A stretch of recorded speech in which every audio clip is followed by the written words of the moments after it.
Hello, everybody. Welcome, welcome. I am going to give it just a few minutes for people to pop in, and I'll do my spiel as that happens. I lost my train of thought. Welcome to Crafty Soup. My name is Misty. I am happy to be here. This is my Advent All Year series where we use the Spellbinders Crafty Advent Calendar. And it's we're in April already, the fourth month of the year, and I just now thought that maybe I should have a graphic to pop up there of what the Advent calendar looked like originally.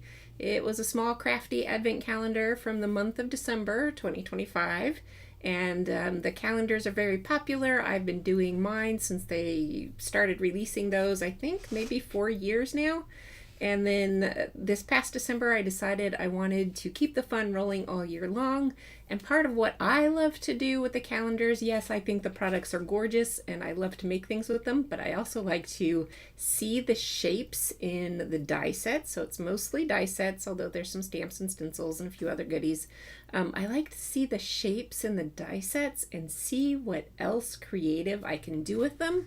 So that is what this series is all about. It's looking at die sets in a different way to see what other ideas you can come up with. And even if you don't have the Spellbinders Crafty Advent Calendar, this is a good project to look at any of your die sets in new and different ways and see what other ideas you can come up with. In a minute, I will show you some examples of exactly of what I mean. I'm just checking a few things here before I popped on live. I had my microphone just decided not to show up on my computer, so I had to reset everything. I'm just doing a little bit of look to make sure everything looks like it's working, and I see my mic stats there, I see my face, I see the live stream, I've got my chat box open, so it looks like we're good to go. So this month, let me go ahead and switch the camera and we'll dive in. Okay, you can still see me and we can see my table. This month I put out the supplies we will be using from our Crafty Advent Calendar. This is a little instruction sheet for doing prep work if you want to craft live with me. Of course, feel free to just sit and watch. And if you want to craft live later, this can remind you of the die sets from the Crafty Advent Calendar that we have used. And then I have a supply list of other supplies that you would want to complete the project that I have planned. There's a sneak peek of the project. So let's go ahead and do the project reveal. And this time around, we are going to be making a Get Well card featuring a bowl of soup and a sandwich. Now, I've made a grilled cheese sandwich this time around, but I do have some other ideas for other sandwiches. The bread die set kind of came as is in the kit, and I thought the bread was super cute. It's designed to have an optional face and arms and legs to it, and that's not quite my style, but that's what was originally designed. So here I took away all of that extra stuff and just turned it into a sandwich by adding some other layers to it. So we will dive into this one a little bit more, but before we do, I had a little bit of a bonus because last month's live stream, I mentioned possibly doing a Cinco de Mayo inspired card. I grew up in a part of the country that had a lot of Mexican Americans in it, and so there was a lot of Mexican culture influence in my youth, and so Cinco de Mayo always makes me think of when I was growing up. This was what I did. I created two little tacos, and I know this style of taco is super American, but it's the cultural influence that comes into us, right? And we shift and we change and things become different than what they were, but I like to talk about like the roots of where things came from and started, so I appreciate that. This die was what I used to make the taco shells, and This one is a layer from a set of florals. So this started off as a flower die. And in December, when I used this set, I came up with a few ideas, including using that same exact die to make pie crusts. And I created a little scene at a pie shop, and somebody already bought a pie because that one's empty. So those are the kind of creative ideas that I like to come up with in this project. And in fact, these pieces came from this die piece, which is the handle of an old-fashioned rubber stamp that like maybe a bank would use to say canceled or something along those lines. So I used this die and I trimmed it down, and this was really rough because I was doing this right before I started the stream, and then I had tech problems and had to shift gears and deal with the tech problems. So this was just really rough, fast, putting together a bonus idea for you that I had mentioned last month. The little waves on my maracas came from this die piece, which we are going to use for those bonus sandwiches tonight. So I'm going to set that aside. And then for the little handle of the maraca, I just die cut the same thing just at the end of red. It snipped off this piece and glued it on. And so that was my super rough idea, bonus idea for you. I believe I'm using this piece tonight also. So I'm going to tuck that in my little bonus bag. Let's bring our main project for today back on screen. Whew, I think because of the little techie challenges that I had, I'm feeling just a little bit out of breath. So I am a bit of a nervous person, so doing live streams was never something I thought I would be ready for, but I'm getting used to it. But when things go unsmoothly, I do take a little time to recover. In fact, I had a live stream on Wednesday that everything in the world that could go wrong felt like it was going wrong. Okay, enough about that. Let's go ahead and start this project. So in the instructions, I had some project prep work, and this is my first draft copy. So you can see I've got some notes on here, but I don't print it again, but you get the corrected version. I had some supplies to have you pre-make if you wanted to scrap live. I feel like my camera needs a little bit adjusted. Let's see if that's a little better. It's just a manual camera, just not manual, but it's a little webcam just sitting on top of my monitor so that I can see myself, and so that when I'm looking at my monitor, I'm mostly looking in your direction, because it can be a little odd at times when people are looking off to the side. So I had a bunch of stars on the list, which we're just going to use to decorate the bowl, so those are completely optional. I did leave my bowl white. Feel free to change up the color, and I will mention that along the way. We are going to add some little pieces into our bowl to make it into a chicken noodle soup. I have to say that if you're vegetarian or vegan, my middle kid is vegan, so I'm very well aware of that. Don't think of it as chicken noodle soup, but I'm not vegan, so I will continue to call it. Maybe I could just try calling it noodle soup. We'll make some noodle soup. But we are going to make a BLT sandwich, but you can think of it as a tofu, a TLT sandwich.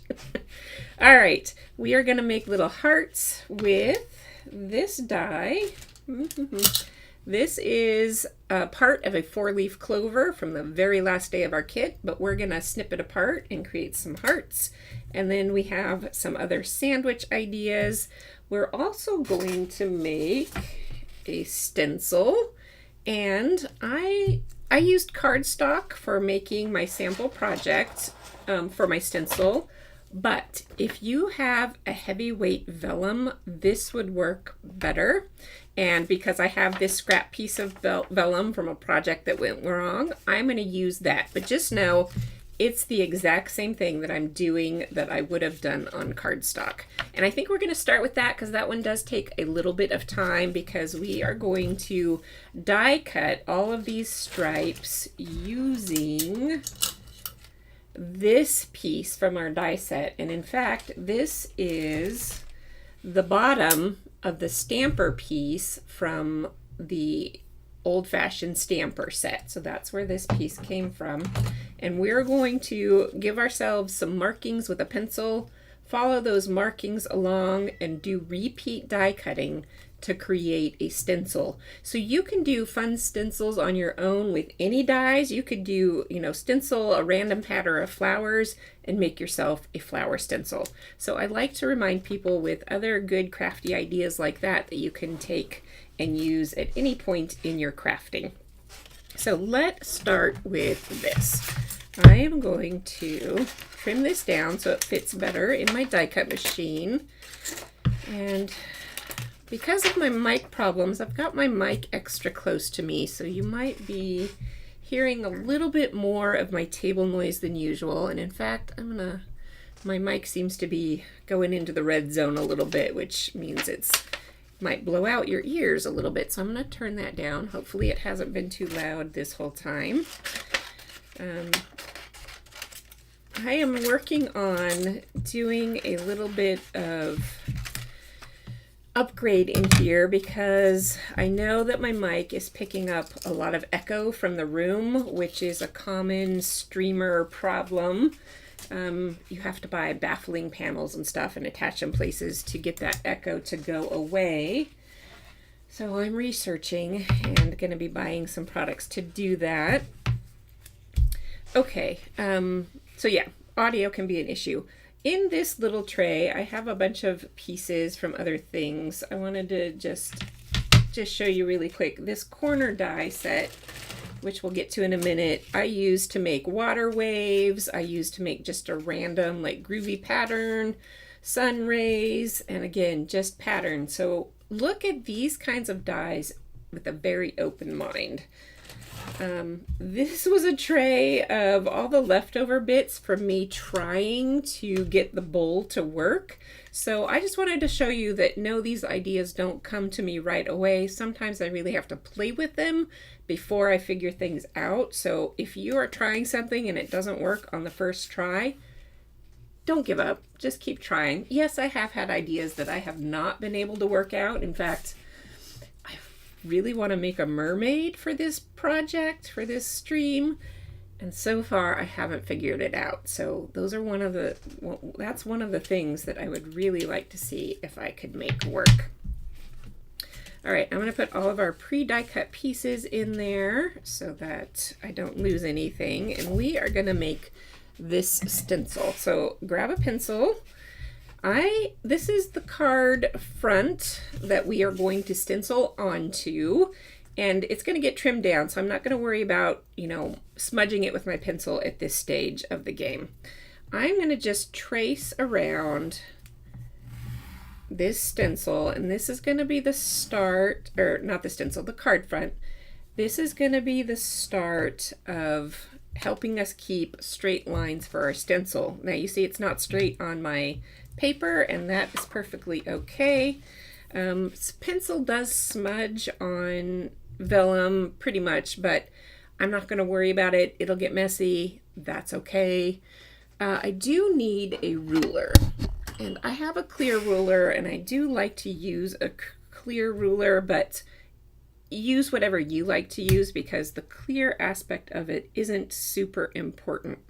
What I'm going to do is line my ruler up with the pencil edge that I made, and this doesn't have to be super accurate. None of this is perfection. I'm going to make tick marks at each inch mark all the way to the 4-inch mark. So because we have a card front, it's generally 4 1/4, but we're not going to worry about that too much. Now down here at the bottom, I was going to rotate it, but that throws off the measurement. So down here at the bottom, we're going to do the same thing. Line up your ruler with the left edge. Do a tick mark at 1, 2, 3, 4 inches. Now we have tick marks at the top and bottom. That makes it really easy for us to make straight lines. So I'm going to line up the edge of my ruler, which is a tick mark at the top and the bottom, and draw a line. And again, this does not have to be perfect. Next one, draw a line. You want to make sure that you can see them well enough so that when we are lining up our die, we have a nice edge to line up against. And then I am not going to worry about this little 1/4 inch edge because we are going to be trimming things down. That won't come into play very much. All right, I believe I am done with the pencil and the ruler. Now, temporary tape is your friend. I still feel like the camera, let's see, which way do I need to go? Temporary tape is your friend. We are going to start by lining up the top edge and the right edge right in the nook of where these two lines intersect. Tape it down and run it through your die cut machine.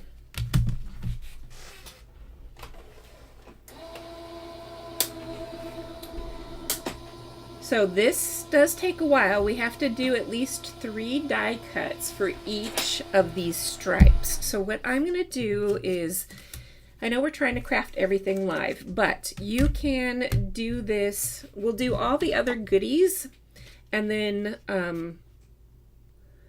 later afterwards, if you haven't finished your stencil, you can just don't glue everything together, and you can do your stenciling, trim your panel, and then glue everything together in the end. But I want to get you started with the stencil so you have ideas for other ways that you can add decoration to your project. All right, this very first one, if you're using plain cardstock, you can use this, save it for a sentiment. I'm just going to set that one off to the side. The next step is we're going to make sure the top edge of the die overlaps our previous cut line. Now, if you get it really close, it's not too big of a deal because you can just use scissors to snip the part that doesn't get cut. But I like to try and overlap it as closely as we can. Make sure it's lined up with this line. And again, it's not going to be a perfectly straight line, but that's okay because what we're doing with this stencil is creating a tablecloth. And tablecloths are fabric which often get wrinkled and crumpled up, and so they don't necessarily have straight lines. So we can use the imperfection of our crafting to our advantage to create our projects. Okay, now this one, I don't want to go over the edge just because we have that stencil, so we want it to end in a reasonable place, and this is going to help us line up our stencil onto our cardstock panel. So I'm going to, again, line up my stencil with the corner that we've created from those pencil lines, tape it down, and do your next run. So I am working on a piece of paper that is about 6 inches by 6 inches. That should fit through most standard size die cutting machines, as long as you're not like die cutting on only a mini style machine. You should be able to fit this in here. My machine is extra wide, so I can hang the excess paper off the edge, and that is what you will see me doing often because I have that style of die cut machine. But if you don't, you should just line it up as close as you can. I think this one ended up being larger because I know my die cut machine is. But if you keep it to this original one was 6 inches by 6 inches, then you should be good to go. All right, so that is the idea. And what I do is I repeat the same thing with the next line. And because I made my marks 1 inch apart, that gives us room to have sturdiness in between our stripes, and you want that for your stencil so that when you're using your blender brushes or however you like to stencil, these won't be too floppy on us, and that will give a wider check pattern to our stenciling. So, and then you just keep going. Once you do these, you keep going and you keep going, but don't do that very last edge, because if you notice, things will overlap and you'll get it wrong. So this last edge, as you can see on this one, you can see the pencil line. It did not get cut. That is just the edge of our where we're going to do the cardstock panel. The reason I wanted to show it to you in vellum is because when I was using the cardstock panel, it's hard to see through to know where you're lining it up for this very edge. You could trim it out, but then the problem is you might end up cutting through where the ends of your lines are. I did make these ones go past my lines because that way you don't have to worry about the edges too much. So if you want to make the lines a little bit longer over the edge, you can do that just so you don't have to fuss with the alignment as much. So what I'm going to do with my alignment, first I'm going to when I originally did this, I just attached it to my my glass surface, but I am going to pull out a sticky mat for tonight because I did have a little bit of wiggling and that did challenge me a little bit. And the bonus of this is that my sticky mat has a alignment guide for card front panels, so I will stick my card front panels in there and that will kind of help me with our stenciling. So because my lines are longer, I don't have to line them right up at the edge of my paper. You can see a little bit of gap in there. I'm going to try and make sure my pencil lines are within. You can see how much distance there is between the grid and the edge of your paper. And I'm going to try and make my pencil lines on my stencil about that far away. It is not perfect and it is definitely hard to see, but again, we're going to be trimming this down so it doesn't have to be perfect.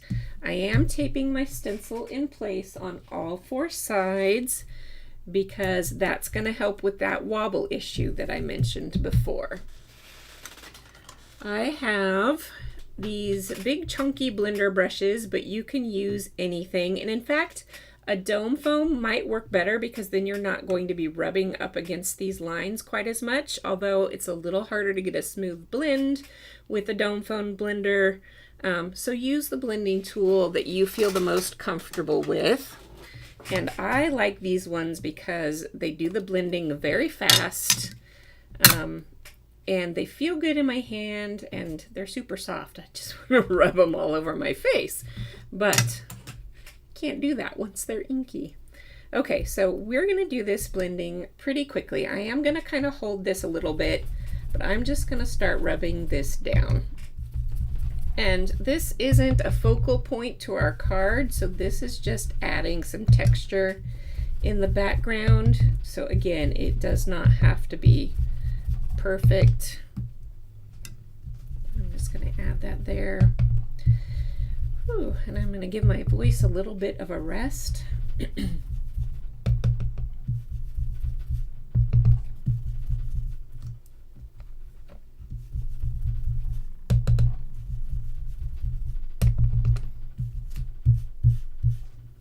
Okay, if I'm getting too aggressive with my blending, I need to slow down just a little bit.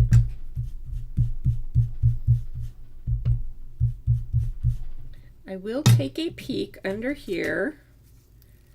Ooh, you can see the stripes. It's looking good. So I think that is good enough. I'm going to rotate my stencil so that we can get a checked pattern. At the bottom, I will align the very edge of my stencil with the very edge of the cardstock. And we are going to go stenciling in this direction next. Okay, tape that down and get to work. And depending on how much ink you add, you will get these squares where the two directions are overlapping, which will be darker than the rest of the straight line. So you get different values of your ink color. And ink, most dye-based inks do layer on top of each other. So if you add more ink, you can get a darker, more saturated color. So use that to your advantage when you're crafting. That's why if you use a stamping tool to stamp over, stamp your images more than one time directly onto itself, not only does it help fill any gaps that you missed, but it also makes the color more saturated, so you get a crisper image. All right, now this stencil does not go all the way up our card, and be careful, I should have said this first, don't stencil off the edge because you'll get weird marks. So I tried to keep my ink blending right in my line, but as you can see, I'm starting to get my checkered pattern. All right, I am going to line up the bottom of my stencil with the bottom edge of the last line that we've stenciled. And if you make your ink dark enough, you should be able, I like to line up one edge and then hold it in place with a finger. Not so tight, but I can rotate the stencil from that position till it lines up with the other edge. And then if I look at the top and it's not perfectly aligned, I'm going to just use this as my guide, because these are the lines that my stenciling is straight. But like I said, again, not everything is perfectly straight and even, because when we're doing the stencil in the first place, it is not a perfect process. Okay, I started to ink up over that line that we used to align our stencil, but I don't need to do that. I just need to do these last two rows to finish off my pattern. So, and if you do over that one, you'll get a much darker line there in the middle, which, like I said, you can layer up those inks, but that may not be the look you're going for, and yet it's not the end of the world. So if that happens to you, we're going to be covering up a lot of the middle of this project anyway, so it doesn't matter too much.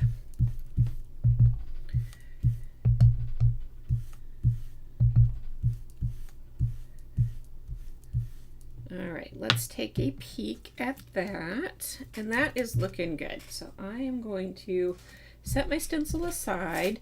If you're using a sticky mat, the best thing to do is bend the sticky mat instead of bending your cardstock. I'm going to set that aside because we did add a good amount of ink to that, and just letting it kind of soak in and do its little smoothing out thing will be helpful. Let's get that off to the side. Now, I am red and inky, so I'm going to wipe down my hands. I always keep a washable rag next to me, and then a spray bottle, so I don't have to get up and go wash my hands, and I can get off the majority of the ink so that it won't transfer fingerprints to everything. Yes, I'll be a little bit stained for, a couple hours, but this is good enough to keep the ink from transferring on the rest of our project, and I don't have to get up and go wash my hands. So let's make sure the table is good for the same reasons, and we can move on to the next step. So to make our bowl, let's see, do we want to make the bowl first? Let me show you the sandwich options first, because I had a lot of fun coming up with these. So in my little bonus baggie here, I have got some goodies, and I have got some extra layers of bread so that I can show you what we're doing. First of all, I did create, where'd my little layer of bread go? There we go. I did create a peanut butter and jelly sandwich because, there are peanut butter and jelly fans out there. So really what I did for that is I used the intended kind of jam, pardon me, the intended kind of jam layer from the die set, but instead of using it kind of as a layer on top, I cut it out of jammy and peanut butter colory cardstock, cut it in half, and then spanned those halves so that just the little wrinkle edge would show, and you wouldn't see any of that face once you put your extra layer of bread on top. So it's just squeezing the peanut butter and jelly over the side of our sandwich. So that's a PB&J version. This one is our BLT version, and I will show you the parts and pieces I used for this one. So the lettuce of the L of the BLT came from this big leaf, and I cut everything out of white and I ink blended so that I can control the saturation of the color, as we've already talked about. So I took the lettuce leaf, and I think I just used one, and I cut it into pieces and rotated it in different ways so that it would stick out of my sandwich and show around. So that was the lettuce. This, again, that flour layer that I used for the taco shell and the pie crust, this one I used to make tomato. So I ink blended it with a little bit of red and let it peek out. And no, that's not exactly the shape of the tomato, but it kind of gives you that mood of a tomato and where the seeds are. So even though it's not a perfect replica, it sets a tone. So that was the flour layer being used for tomato. I think I'm done with that. Oh, no, I'm going to use this guy once more. All right, and then to make the bacon, I used our little squiggly die again. I think I used the let's check this out. The largest one, or possibly this, I think I used maybe the second largest one. And then what I did with that is I cut it in half. So I'm just gonna squiggle my scissors down the middle, as you know, kind of as best I can, and cut it in half. One half I will ink blend with red and tan, and let me show you how I do that, because that will give it more of, and if you're vegetarian, go ahead and plug your ears now. That will give you more of that cooked meaty look to it. So I definitely added a little bit of a red undertone before I added some brown to it. So just the leftover ink from the blending brush from doing the other part of the project is enough to add a little bit of an undertone. And I can, I have a manual zoom here. Let me manually zoom in a little bit so that I don't have to lift up to the camera very much. So you can see already that I have a difference in color tone happening. And then I will do the same thing with a little bit of brown, and I use Concord in 9th ink color, so the red is poppy and the brown is wheat. And I do on my instruction sheet, I do link you up to the products if you ever want to use my shopping links. I do appreciate it because it helps it helps me make a few pennies to try and keep these projects coming to you, because unless you're a big YouTuber with thousands and thousands of followers, then you really don't make money on YouTube. So any little bit that you do to support this channel and this content, I very much appreciate. And using my shopping links doesn't cost you anything extra. You don't even have to buy necessarily the thing that I've linked you to. So kind of anything you decide to shop with that business qualifies as part of those pennies that I get as a thank you for sending business their way. So enough on that part of things. So I've just put a very light coat of brown over the top of that red, and I think I might want to deepen it just a little bit more to give it that meaty tone. All right, now if I left the other side of the bacon very stark white, it wouldn't look quite right. So I'm just gonna dust And this is not going to show up on camera very well, but I am just going to, again, just dust that piece with a little bit of color just to kind of tone down the stark white and make it look a little more realistic. So then when you have these two pieces and you overlap them, it'll be a little tricky to get the glue in just the right spot to glue the pieces together. But once you do that, now you'll have some bacon. And I think I made 2 of these, cut them in half, and let them hang over on different sections of my sandwich. So that is our BLT, bacon, lettuce, and tomato, or tofu, lettuce, and tomato if you prefer the vegetarian or vegan version. And then what did I do? I'm trying to figure out. Let's put the bread on top and see what I made this one look like. Oh, I know what I made this one look like. So this one is kind of a turkey sandwich. So I don't have another bread to put on the bottom. I think that's why this one got cut apart. So I used another piece of bread with the same face dye from the jelly, but I cut it out of yellow to make it look like mustard or cheese. We're going to do our cheese a little bit differently on the main project, but this is another way that you could do that.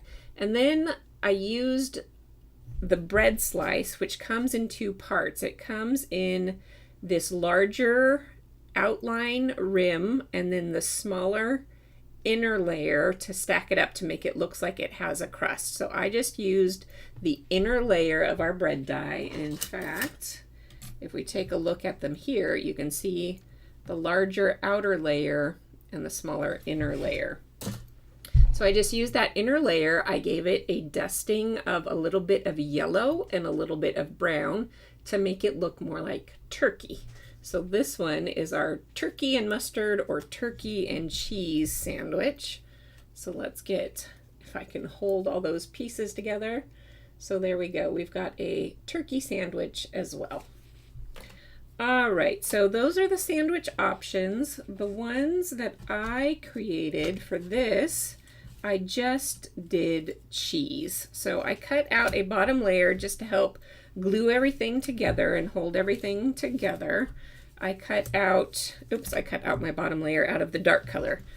So these are the 2 layers, the bigger crust layer and the smaller inner layer. Let's glue these together because our cheese is gonna go underneath this.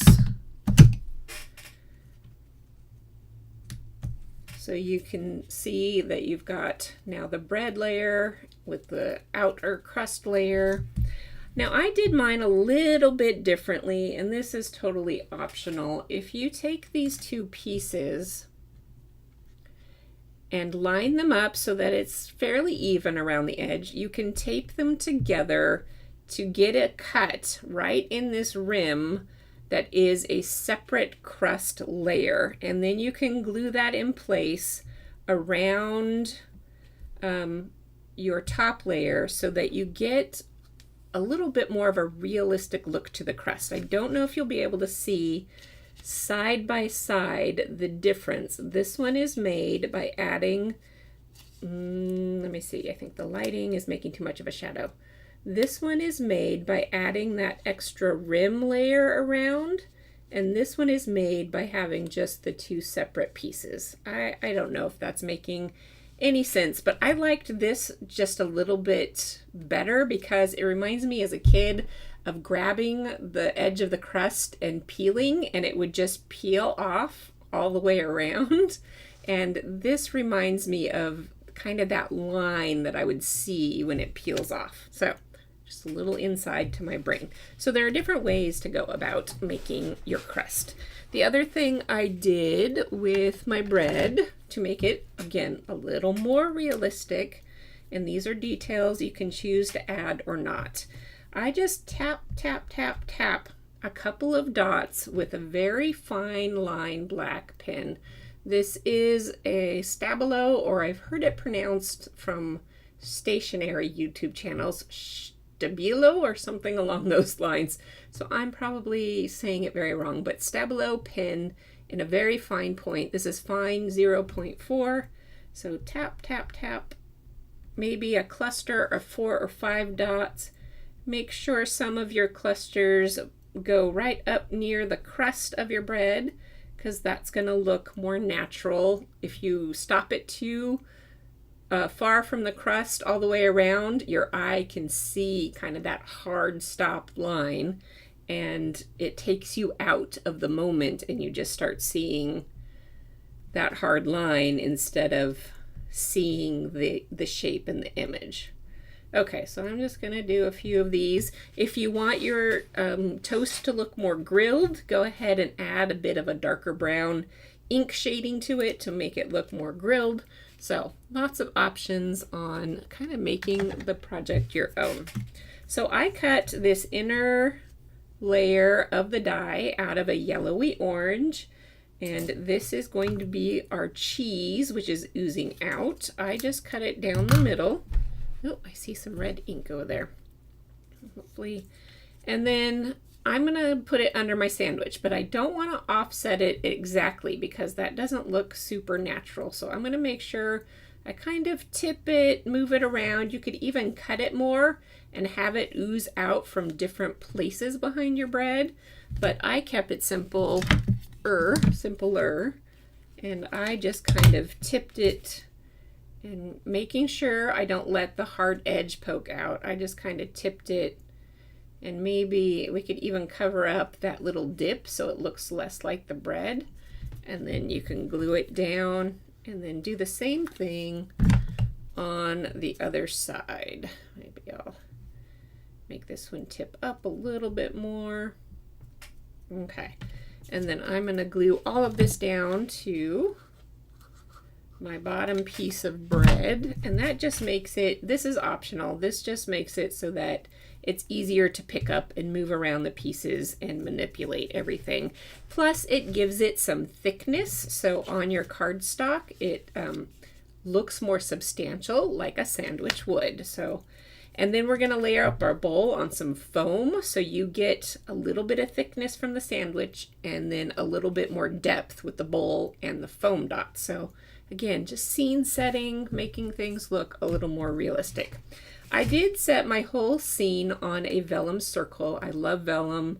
I like that it helps draw the eye. I like that it helps mute the background, so there's not as much visual clutter going on. So I did set my scene on a vellum circle. This is completely optional. You could use any color of cardstock if you want to set your scene on a circle, but I like vellum because you can still see, if I can get it in the right light, you can kind of still see the pattern of the stenciling that we did behind the vellum. And of course it depends on the thickness of your vellum. I have a heavier weight vellum here, so that will set the scene, and then we'll have space for our sandwich. This is super easy, so let's go ahead and do this now. I did forget a little bit of my business spiel at the beginning with, if you're brand new here and you aren't already subscribed to my channel, you won't be able to comment, because in order to keep the YouTube trolls out, I have set up a 20-minute minimum subscription length before you can comment over in the comment box. So if that's you, that's why comments aren't working. And if you're not a troll, you can subscribe, wait that 20 minutes, and then go ahead and be able to comment. And if you don't want to stay subscribed, you can just unsubscribe and you're done, and that's fine. Sometimes people will find me and just enjoy this one project but don't want to stick around for all of my other shenanigans, and that's okay. YouTube is great for finding what you like. All right, so this was that clover, and I cut it out of a foam glittery product. You can cut it out of glitter paper, cardstock, you can add glitter to it, whatever you wanted to do. I thought the glitter added a little bit of more of that heart and kindness to a Feel Better card. So I am just going to snip right off there, and I have 3 hearts, and then the other side, you do the same thing.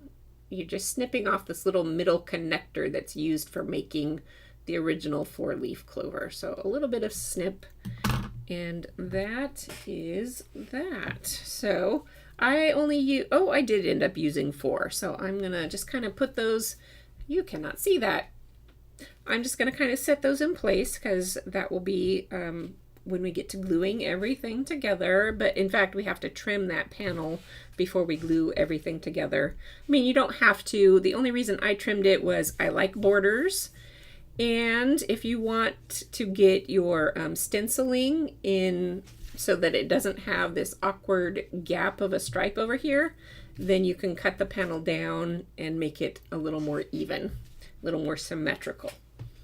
All right, let's work on our bowl, which is kind of the heart of this project. And that bowl is created with the fishbowl die, the fishbowl die water layer, which is intended to sit behind the fishbowl, but we're going to use that to help us with another step.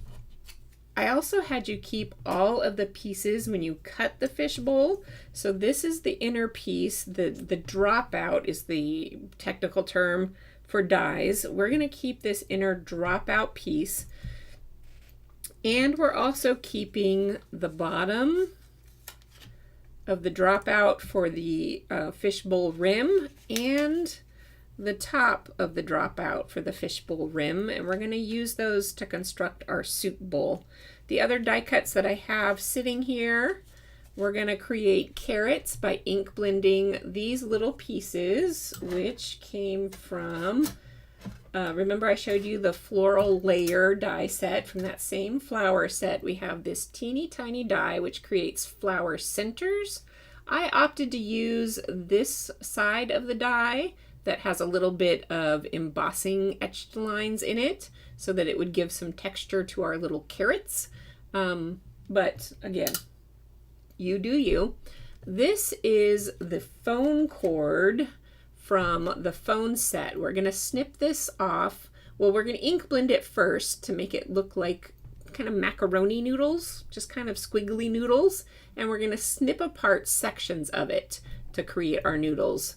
This piece came from the magic wand from the rabbit set, and it's just a straight line. So that's going to become the spoon in our soup bowl. So those are the extra die cut pieces. I did cut out a piece for our sentiment, which we will get to. I also have these banner pieces, and we are going to need the banner die to create our soup bowl. I did cut out extra banners and an extra layer in case I make mistakes, because this is a little bit trickier than some of the other ideas that I've come up with. It's not hard, but it does kind of take a little bit of paying attention to alignment in order to get a round symmetrical bowl. If you cut it crooked, your bowl will look a little crooked. It doesn't really matter, but we know that bowls generally are not crooked, so that can throw us off if we're having a hard time. All right, I'm trying to remember the order that I did this in, because I know I've got these extra layers to help layer things up. I think I'm going to set that piece aside, and I'm going to set this piece aside because we're going to eventually cut off the top rim of this fish tank. So I think what I did was use this to help stabilize everything, because this little rim is very floppy. We don't want it to bend and shift on us when we're die cutting. So I think I did layering up that dropout piece. Now, when you die cut, the front of a die, where the blade cuts, kind of presses the paper down and makes it kind of curve around. So on the top, you have kind of this smooth edge with a little curve to it. And on the back, you kind of have this little bit of a rim that sticks up. And also, if your die plates are messy, you might have grooves and crinkles in here. So I'm making sure that I have, and you know, showing this on white isn't going to show up on the camera very well, but I can feel that. I know what that texture is from die cutting, and I'm going to make sure that is face up when I do this. Now I'm going to put a little bit of tape down here at the bottom so that I can hold everything together in place, and that these inner piece and the outer piece won't shift on me, because I do want everything to align in the end. All right, I'm going to take my die, and you see where the point is of this banner die. We're going to line up this indentation groove on our project so that we get a curved bowl shape. Now we have to look at our curve. We want our curve to be concave, which means it caves into the bowl. So we have this cave into the bowl, which means I'm going to need to use my die set in this direction because we want it to cave and curve into the bowl. I am lining up kind of the top edge of my die with the bottom of the fishbowl rim. So I'm going to line that up kind of at the where it just kind of overlaps the bottom of that fishbowl rim. The curve is not exact, so you might see it peeking out a little bit. And then from side to side, I want the point of the banner to almost touch the edge of the fishbowl. So this is not even, and that's not even. So I want to get the top up there near the rim, and then I'm just going to kind of slide it back and forth so that point on each side is about equidistant. Okay, so you can still see a little bit of that up there, and the height of this doesn't matter super much, but don't go too far over because then the pieces won't fit together when we're assembling the bowl. So I'm going to go up to that rim and get my points very close to equidistant, and then I'm going to make sure to use enough tape to keep things from slipping and hold everything in place.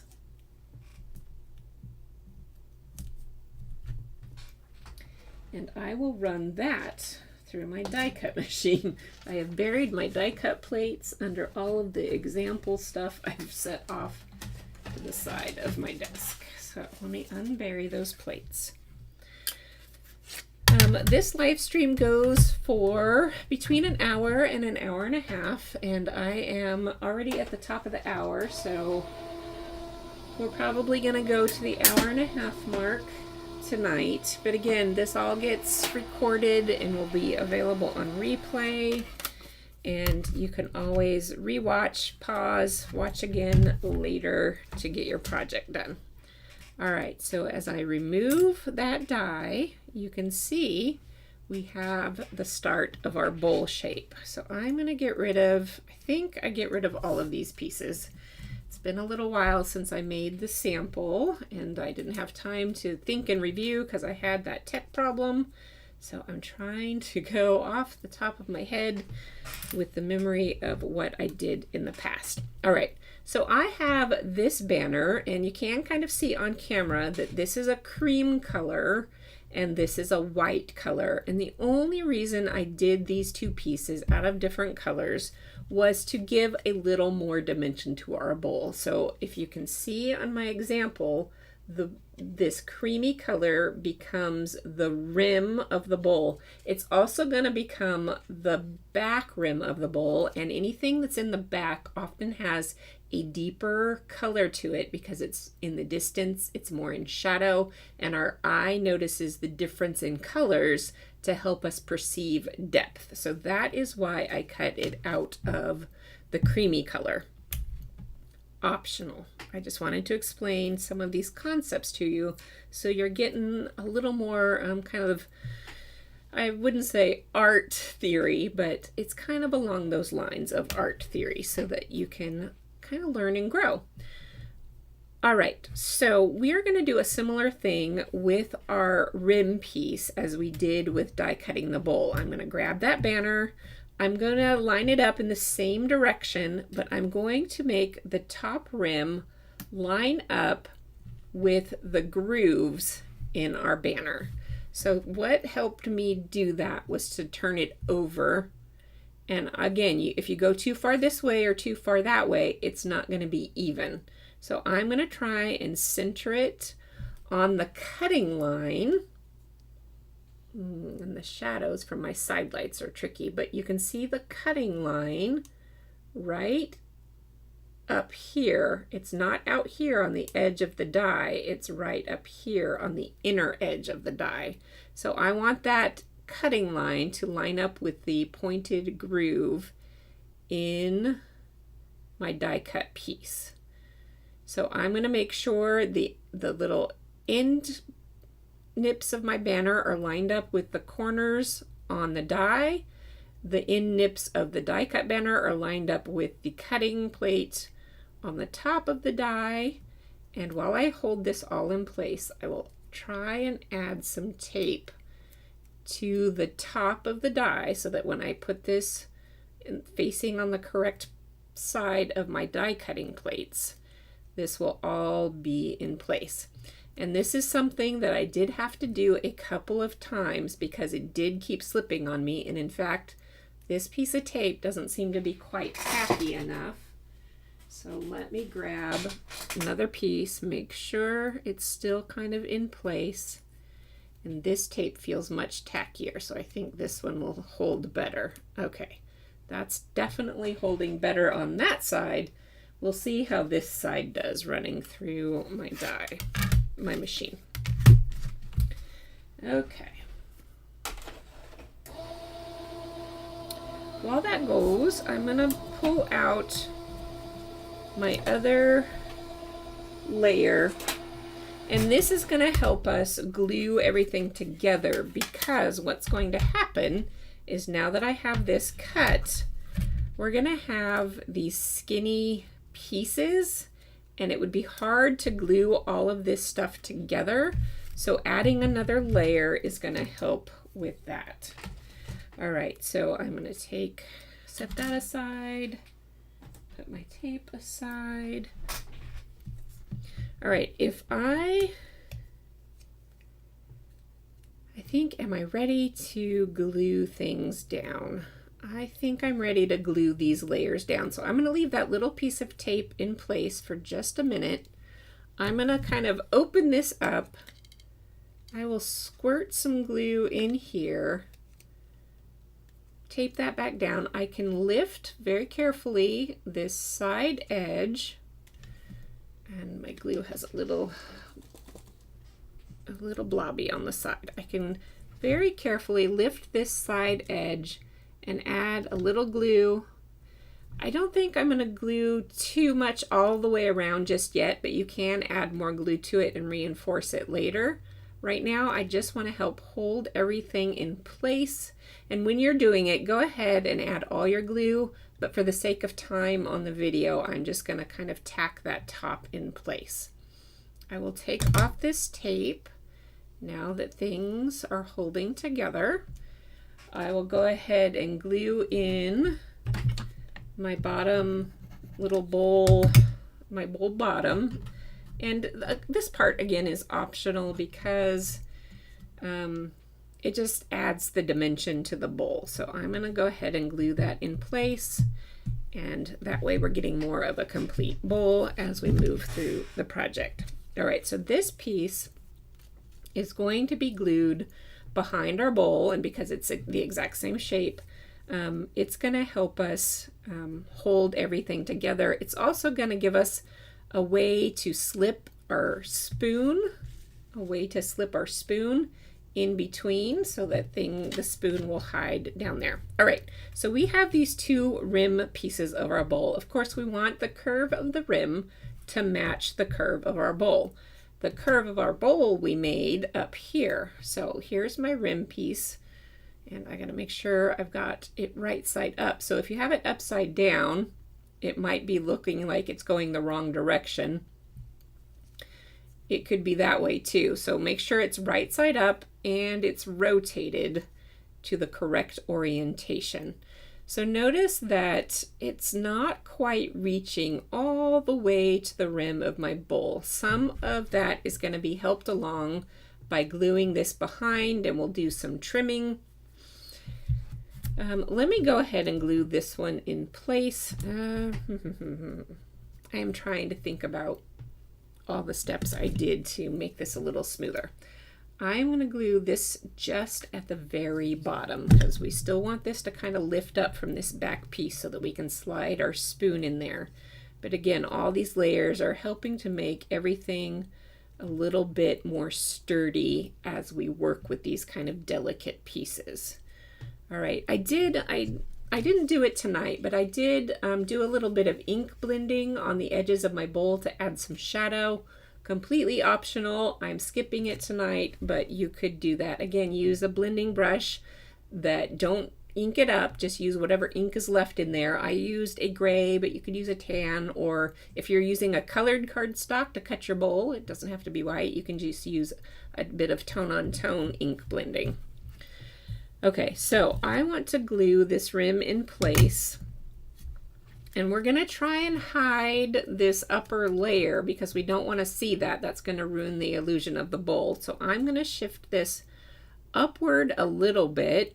I might need to do a little bit of trimming. It just depends on how you cut everything, on the distance that you're going to need to see or trim away so that you don't see it. And that is going to be up to your discretion. So that's a little bit of the tricky part of this project. I think I'm going to do my upper rim so that it is on top of this layer, but sandwiched in between the actual bowl. So here is where we're going. Okay, I got my piece upside down again. So right side up, it looks like it's the wrong way, but if you rotate it, it goes back to the right way. So make sure your pieces, if it seems wrong, flip it, rotate it, or do both so that you get things going in the right orientation. Okay, I'm going to glue these in place. I'm going to put glue along the whole edge of this because it is reaching all the way across my bowl. I can glue it so that it's either overlapping my rim a little bit or just right at the edge of the rim that we die cut. And I'm going to go with right at that edge of the rim so that none of that glue is getting down onto any of the other parts that I need to kind of stay free as we work on this. So I just use my finger, run it along, make sure it is following that edge. For this piece, again, make sure it's right side up. I'm going to put a little bit of glue on the back side, but just towards the end, not all the way on the end because it will stick out a little bit. Again, it depends on how you positioned your dies when you were cutting. I'm going to make sure this goes back, and I'm going to tuck this under and kind of glue it so that the corner of my bowl is right at the edge of the top of the upper rim. I want it to be kind of equidistant to give my bowl an equal look, and I probably should have glued this on the front side so it would glue to my bowl. Let's see if it's too late to do that. Okay, what I'm going to do, so I'm going to put a little bit of glue right there. Oh, let's see, that's too far over. Okay, I'm just going to leave it. Hopefully I didn't confuse you. I might need to trim some of this down, which will make it a little harder to trim if this is glued to the back piece. But if you want to put a little bit of glue on the front piece and then hold your piece together to get it to glue into place, you can try that. All right, so another reason for using that back piece is this upper dropout that we had saved. This is going to become our soup. And I am going to do a little bit of ink blending on this piece so that it looks more like soup. If I'm going for the chicken noodle soup, I'm going with a yellow color. I have got my yellow blending brush, and again, I don't think I'm going to need to ink this up. I think just using the residual ink in the brush will be enough. And because this is such a small piece, I am going to stick it on my sticky mat. I'm going to try and keep it away from the red.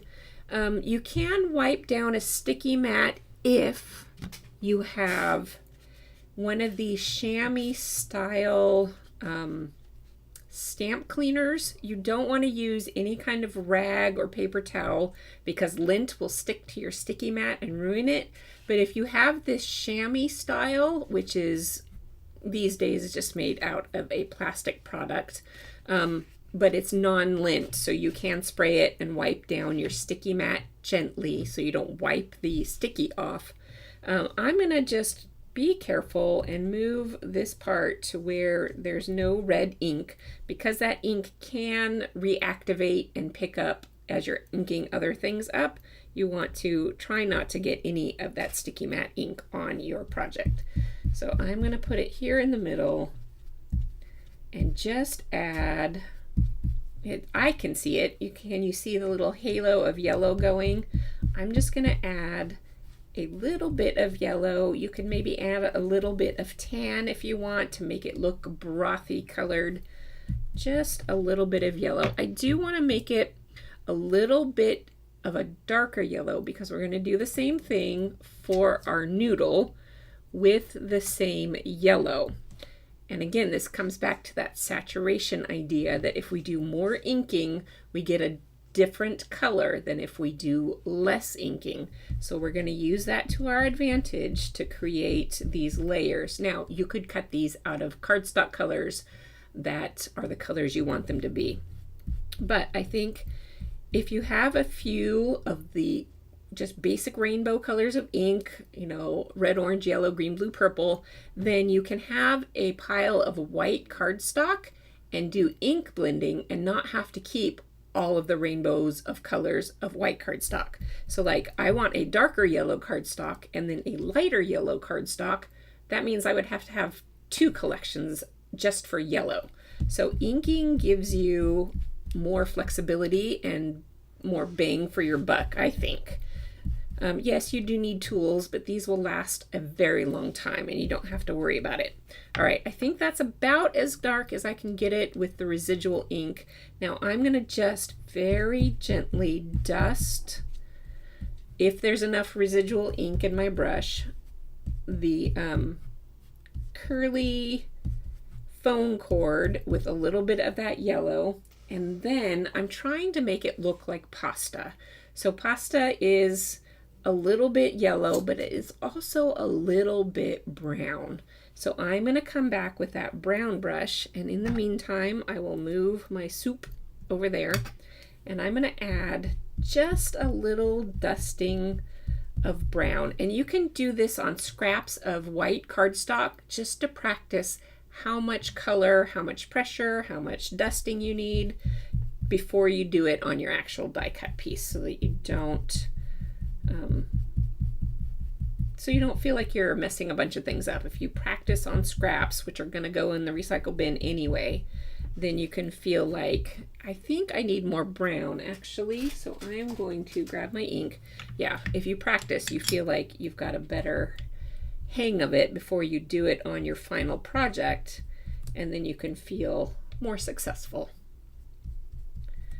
Okay, so I'm just wanting to get it a little bit darker and a little bit browner so that it's not the same color as our soup base. And let me hold that up to the camera a little bit more. So can you see the slight difference in color of the noodles to the soup base? So that's what I'm going for. You don't want it to just completely blend in. Now again, you can make your soup any style. Oh, I've already sent it out in the mail, but I had a bowl of tomato soup when I was playing with this idea. So I just ink blended this piece red, and then I didn't need all the extra bits to make my tomato soup. How are we doing on time? Okay, we still have a few minutes. So I think we're doing okay. Oh, with the ink blending, the other thing I wanted to blend was carrots.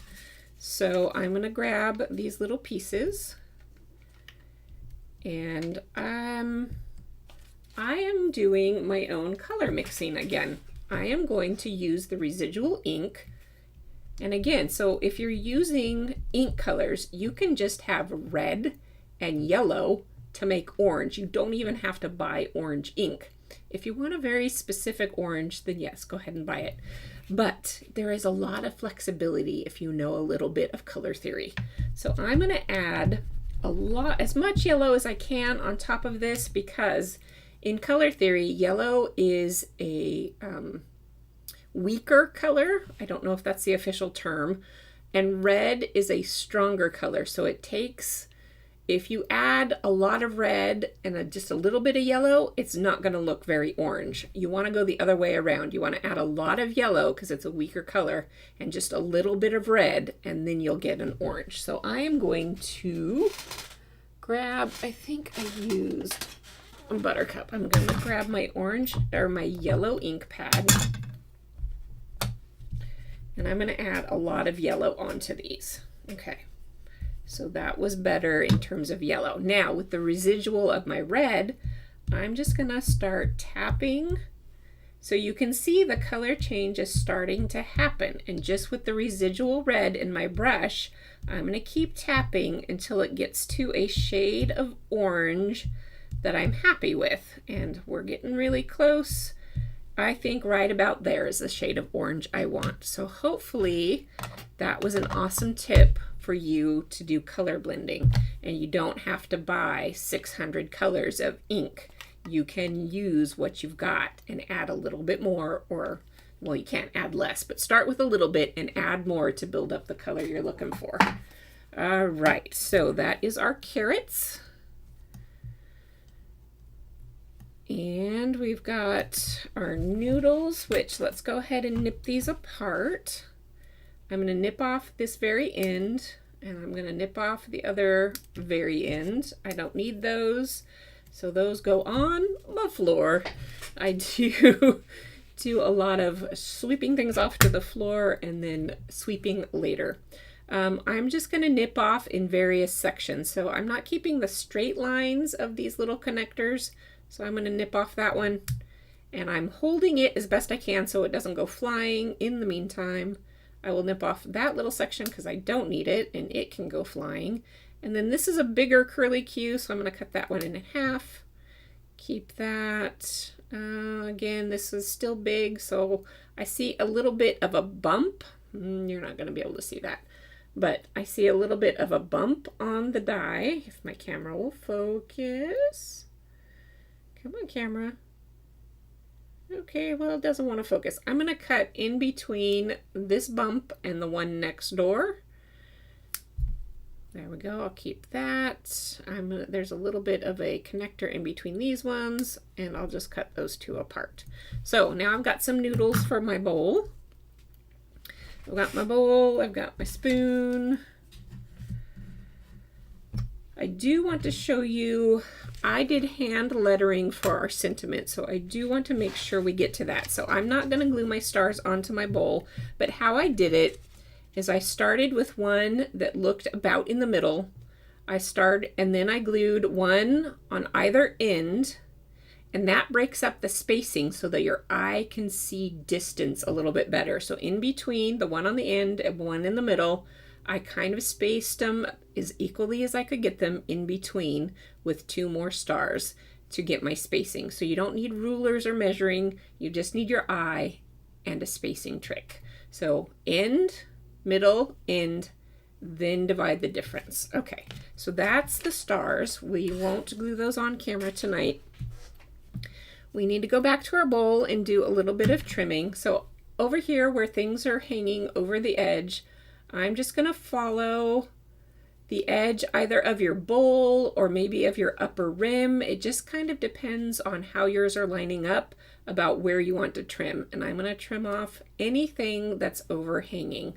Now trimming on the opposite of your dominant hand is a little hard, and if you flip it over, you don't necessarily have the same alignment areas. So I'm going to come up from this side. Oh, I see a little bit of that back piece sticking up. So I'm going to angle my scissors and cut it out from underneath my rim so that's not sticking up. And then I'm going to cut off the piece on the other side. Okay, these little pieces look almost like the noodle pieces. So onto the floor they go so I don't get them mixed up. Oh, this noodle piece is upside down. All right, this piece is going to come in here, but we don't want to glue it in a way that's going to prevent us from putting our spoon into our bowl. So I am just going to glue, I think, on this left edge at first because it's going to cover up this spot over here. And again, that will depend on how you did all of your aligning, whether things line up or not, but you want to glue it in a spot that still lets it move so that you can slide your spoon underneath that section. So, ooh, I almost grabbed my water bottle instead of my glue gun because I set my glue gun in the wrong spot. So with the way that I aligned things, that piece tucks in there just perfectly. You do want to test this and make sure it's not that your gap isn't too big, because there's no way to hide it if your gap is too big. So you want to shift this rim to make sure your soup base will cover everything behind it. I should have said that a little bit earlier, but hopefully if you're crafting after the fact, you will have gotten that tip before you put things together. Okay, now because this is still loose from that back piece, I can go ahead and add a little bit of glue. I'm going to kind of look at where it's fitting in there. There is a little bit of a embossed section on there, so I'm going to add some glue to a little bit below that embossed section because that's where it's overlapping in my soup and my bowl. So I'm going to put a little glue on the back side. I'm going to slide it in. If you need to cut off some of the excess, which you probably will, go ahead and do that. And I'm going to slide it into my bowl. And then you just kind of pick a jaunty angle for it to rest on the rim of your bowl. And I'm going to go like that. Okay, for my noodles and my carrots, I think I cut some of my carrots in half so that I would have extra pieces to spread around. This die does have a little hole in the middle that will drop out, or I've got these ones that didn't drop out, they're still in there. That's okay because carrots actually do that. The core of the carrot sometimes drops out when you're slicing them, so that's okay. I think I'm just going to cut the one. So on the side of my spoon, this is where having a tacky pickup tool is going to be helpful. I'm going to take one of the cut carrots and tuck it up against the flat edge of my spoon so it looks like the carrot is behind my spoon. I'm going to take one of the full carrots and I am going to add a little bit of glue to it, and I'm going to tuck it under the rim of my bowl. I'm not paying attention to what I did over there. I'm just kind of going for it. So it looks like it's behind the rim of the bowl. So we're adding depth and dimension to our scene. Let's see, I will put another carrot over here. We'll go ahead and get the whole thing over here. And then I'm just going to start adding dots about where I want to add some of these noodles. Let me move my clicky metallic tools away from the microphone. So I'm just going to put little dots where I think in my scene I can add some noodles. And if I can lift up my bowl and tuck them, I can go ahead and do that. I'm going to add a noodle over here. Okay, this side of my rim might be a little more glued down, so I will do my best to lift and tuck. And we're building up that kind of depth and dimension to our noodle soup. Okay, the chicken noodle soup is classic for when people aren't feeling good. Do I want, you know what, I don't think I'm going to use that extra carrot. I used more carrots on this bowl and less on this bowl, so there we go. There is our soup, and we've got about 10 minutes left. So let me do the last step of this process, and then after that it's all gluing. I did die cut mine out with a stitched rectangle die, and this one is from Lawn Fawn, but if you have some kind of layering card rectangle set, you can visually kind of center this on your pattern so that it looks more straight if you want, but I am not going to do that tonight. But I did do that on my example, so either way is going to be fine no matter what you do. I just liked the look of the extra stitched line. So to make this layer, I cut off, let's see, I cut off a total of 1/2 inch. So I'm going to look at this on my 1/2 inch line and see how it's going to look over here. I'm going to cut a little bit less than the 1/2 inch, and then I will turn it, and then I'm going to align it over here. 1/2 inch less than a typical card size of 4 1/4 is going to be 3 3/4, and I think that will give me a little bit more balance of how my pattern looks. So you will just have to rotate and align yours, or just cut off 1/2 inch. And let's see, my tops and bottoms are pretty even, so I'm just going to cut off 1/4 inch from the top and the bottom, and that's going to make my pattern look more even top to bottom and side to side. Again, this is optional. You can just hack off that 1/2 inch if you don't care about it being symmetrical and even. I did not cut myself a card base, but luckily by my side I have a card base. So we're going to layer that up, glue it down. We'll layer this up. When you glue vellum, you can hide your glue behind where you know other layers are going to go. I did add foam to my soup to layer that up just a little bit over the edge of my sandwich. Just don't add foam right to that edge. Add your foam over this way. I tucked a heart there. A heart's going to go up here, atop where my sentiment's going to go, and then for my third cluster of hearts, I put 2 of them connected down here. I do want to take the time to show you this sentiment trick. This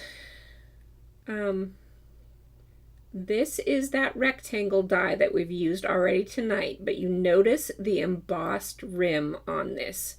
If you're not getting the embossing when you cut yours, add a shim, either a cardstock shim or some other kind of shim, to your machine so that embossing will show up, because we're going to use that to make our handwriting straight and even. I know a lot of people hate their handwriting, but you can do it. I'm going to start with a pencil. I'm going to do it very dark so it shows up on the camera, but when you do this in person, do it lightly. I know I want to say feel better, so I practice writing this on a scratch piece of paper first to kind of get a sense of how close my letters need to be to each other, and I kind of put this piece next to where I was practicing to kind of get a sense, and I realized that I need to keep my letters a little bit narrower, especially those E's. So I'm going to start by writing, and I'm using that embossed edge as the top line and bottom line of capital letters. Doing your own handwriting with capital letters helps a lot more. So I'm going to do my F, and I'm going to go a little bit faster than I would ordinarily, just because I want to make sure I get all of this on camera. So I'm making a very short L, and then I'm going to move on to my B. I'm going to make sure my horizontal lines on my E and L's are short so that everything will fit. Again, short lines on the cross of my T, and then E and R, and now I have the whole word on there. What you want to do when you're doing this on your own is erase most of that pencil, because it can show up underneath whatever marker you're going to use to color in your text. I'm not going to erase it as much because you still need to see it on camera. But when you are doing it yourself, you definitely want to erase that so it's just a shadow. and you're going to trace over this. If you've made any mistakes with your pencil, erase it and do it again until you're happy with the consistency, and this will help you practice your own handwriting for making your own sentiments. All right, I'm going to grab my marker because I did put that away. I really love these Tombow markers because they have a brush end, but they also have a fine point end, and that is the end I'm going to use tonight. And I'm just going to trace over these letters in it because I'm not writing anymore. I'm just tracing. This can go in any direction so that my hand feels comfortable.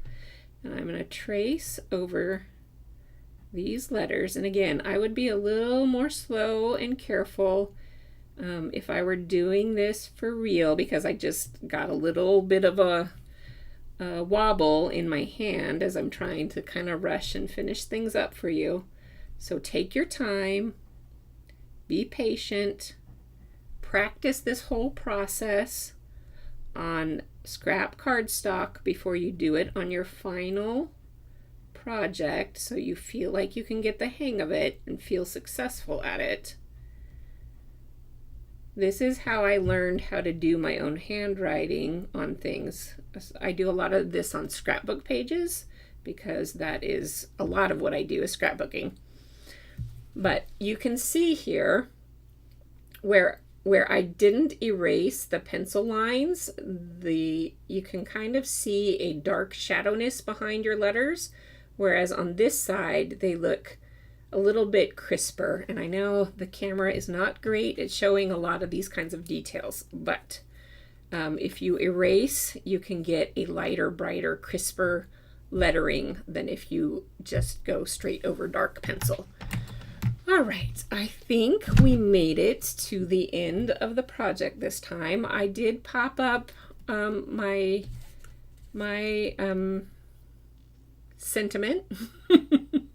I did pop up my sentiment on the foam to match the height of my bowl, but you do you. And so that is the card I made as the sample, and this is apparently a much darker red cardstock that I cut for working with tonight. Doesn't matter. Nobody's going to see the original, so they're just going to see your creation and view it for what it is. All right, that is the project that I had to share tonight. I will come back to my face and say, for those of you watching on replay, which it looks like it's going to be most of you because we didn't have any chatter in the comments tonight. I know one of my very supportive YouTube watchers who is now an in-person friend because we so happen to live in the same town. She's busy with her grandson tonight. So Michelle, I'm thinking about you. Hope you had a good time with your grandson, and I hope you're enjoying the replay. She did get a sneak peek because she came over to use a crafty tool of mine to finish one of her projects. So thank you for being here. You have many ways to spend your time, and because you spend it with me, I do thank you, because I know you could be doing other things tonight, especially on a Friday night. And with that, I will say I hope you have artful days until you come back and join me again. And hopefully I shared some fun artful tips with you that you can bring to your own projects.